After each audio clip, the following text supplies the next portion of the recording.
Le roman de Renard.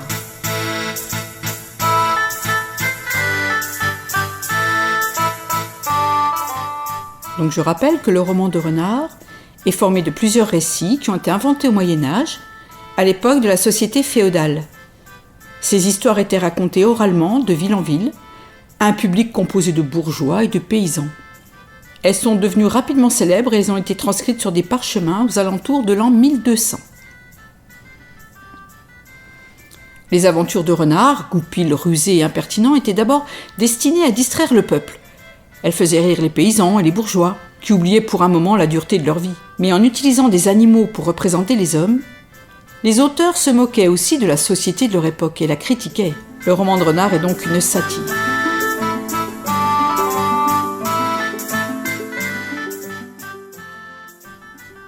Épisode 7. La pêche à la queue. Cette histoire fait suite à l'histoire précédente qui était la tonsure d'Isengrin. C'était un peu avant Noël, à l'époque où on sale les jambons. Le ciel était clair et plein d'étoiles, et l'étang où Isengrin devait pêcher était tellement gelé qu'on aurait pu danser dessus. Les paysans avaient creusé un trou dans la glace pour faire boire le bétail, et ils y avaient laissé un seau. Arrivé là, Renard s'adresse à son compère. « Approchez-vous, Seigneur, c'est ici qu'on trouve plein de poissons. Et voici l'instrument avec lequel nous pêchons les anguilles, les barbeaux et tous les autres beaux poissons. »« Frère Renard, dit Isengrin, prenez donc le seau et attachez-le-moi solidement à la queue. » Renard prend le seau et l'attache le mieux possible à la queue du loup. « Frère, dit-il, il faut maintenant que vous restiez tranquille, sans bouger, pour que les poissons arrivent. » Renard se met un peu à l'écart dans un buisson, pose son museau sur ses pattes et observe la scène. Isengrin est sur la glace, la queue plongée dans l'eau. Mais l'eau commence à geler et emprisonne peu à peu la queue du loup. Celui-ci essaye à plusieurs reprises de tirer le seau, mais il n'y arrive pas. Il appelle alors Renard car le jour commence à se lever.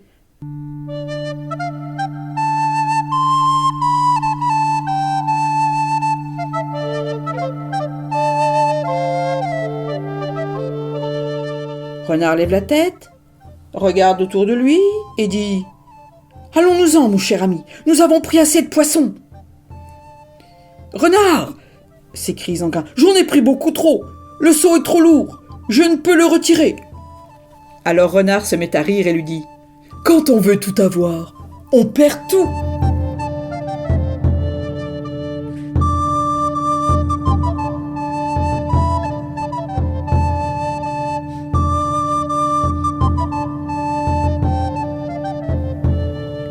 La nuit est finie, voici le jour.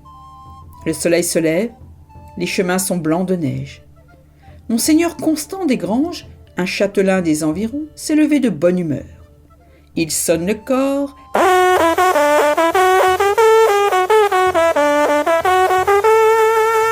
rassemble ses chiens et fait seller son cheval. Entendant ces bruits, Renard détale et va vite se cacher dans sa tanière. Mais Isengrin, lui, reste en mauvaise posture. Il tire dans tous les sens au risque de s'arracher la peau. S'il veut échapper au chasseur, il lui faudra renoncer à sa queue. Pendant qu'il essaye de se libérer, voici qu'arrive un serviteur avec 2 chiens en laisse. Il aperçoit Isengrin, tout gelé et le crâne pelé. Il l'examine de plus près et crie « Au loup ! À l'aide ! À l'aide !» À ces cris, les chasseurs accourent avec les chiens. Isengrin n'est pas à la fête, car le châtelain les suit en hurlant « Pied à terre ! Lâchez les chiens !» On détache les chiens qui se précipitent sur le loup. Isengrin se défend vaillamment. Que faire d'autre ? Il aurait préféré la paix. Constant des Granges arrive, l'épée à la main, et s'approche du loup par derrière. Il veut l'assommer, mais il rate son coup, glisse sur la glace et tombe à la renverse, se blessant à la tête. Il se relève à grand-peine et repart à l'attaque. Quel combat! Il croit atteindre la tête du loup, mais le coup arrive ailleurs. L'épée descend vers la queue et la coupe au ras des fesses. Il ne l'a pas raté. Isengrin a senti le coup. Il fait un saut de côté et s'enfuit en mordant les chiens qui lui collent au derrière. Il a perdu sa queue et il en a le cœur brisé. Il court jusqu'à la colline où les chiens abandonnent enfin la poursuite, puis il entre vite dans le bois. Là, il jure qu'il se vengera de Renard, son ennemi éternel.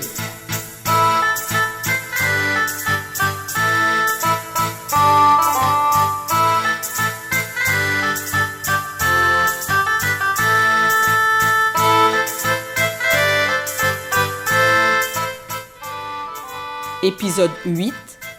Renard et Tibère le chat.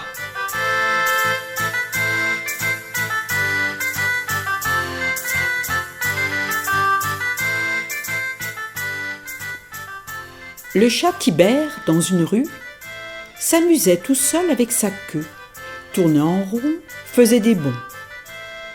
Il aperçut Renard qui l'observait et le reconnut à son poil roux. Aussitôt, il le salua. « Seigneur, dit-il, soyez le bienvenu. » L'autre répondit brutalement. « Tibère, je ne vous salue pas. Ne vous mettez jamais sur mon chemin, car à la moindre occasion, je vous frapperai avec plaisir. » Renard semble très en colère. Et Tibère se contente de répondre doucement. « Seigneur, je suis désolé que vous soyez en colère contre moi. » Mais Renard n'avait rien mangé depuis longtemps. Il était faible et fatigué et n'avait pas envie de se battre contre Tibère. Le chat, lui, était frais et dispos, ses dents étaient pointues et ses griffes aiguisées. Renard préféra donc changer de ton. « Tibère, dit-il, j'ai entrepris une guerre terrible contre Isengrin. J'ai engagé beaucoup de soldats et j'aimerais que vous fassiez partie de ma troupe, car je pense qu'il y aura beaucoup de combats avant qu'on fasse la paix. » Tibère est tout joyeux à cette idée et il s'engage aussitôt. « Seigneur, vous pouvez compter sur moi. J'ai une petite affaire à régler avec Isengrin. » Les voilà tous deux en chemin.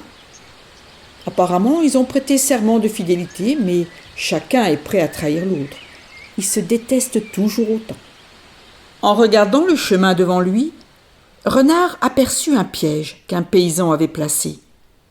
Comme il est rusé, Renard évita le piège, mais il avait bien envie d'y faire tomber le chat. « Tibère, voyons si votre cheval est rapide. Prenez ce chemin qui longe le bois. Il est tout droit, sans creux ni bosse. Faites un galop et nous verrons comment il sait courir. »« Volontiers, » répond Tibère. Il prend son élan et part au galop.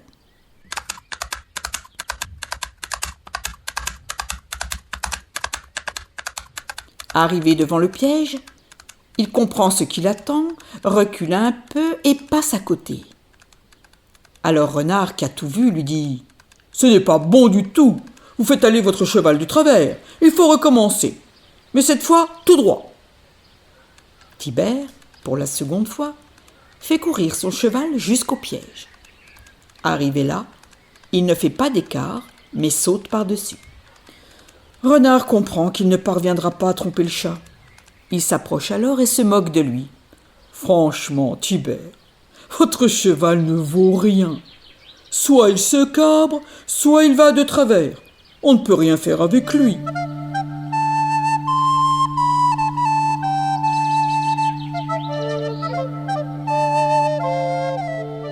Tibère veut montrer que son cheval n'est pas si mauvais, et il essaye encore et encore.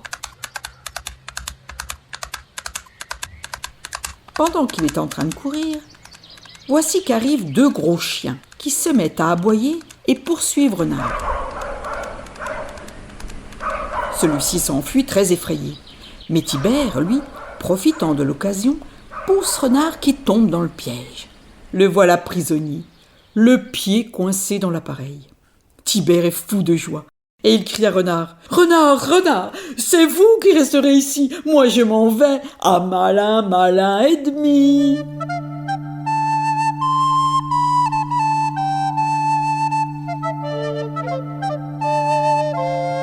Renard est en mauvaise posture, les chiens s'approchent.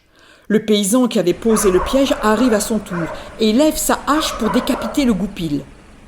Le coup passe très près, mais glisse sur le piège et l'ouvre. Alors Renard libère sa patte et s'enfuit, grièvement blessé. Il disparaît dans la forêt, poursuivi par les chiens. Sa plaie le brûle et lui fait mal, et il se rappelle avec horreur la hache qui a failli le tuer.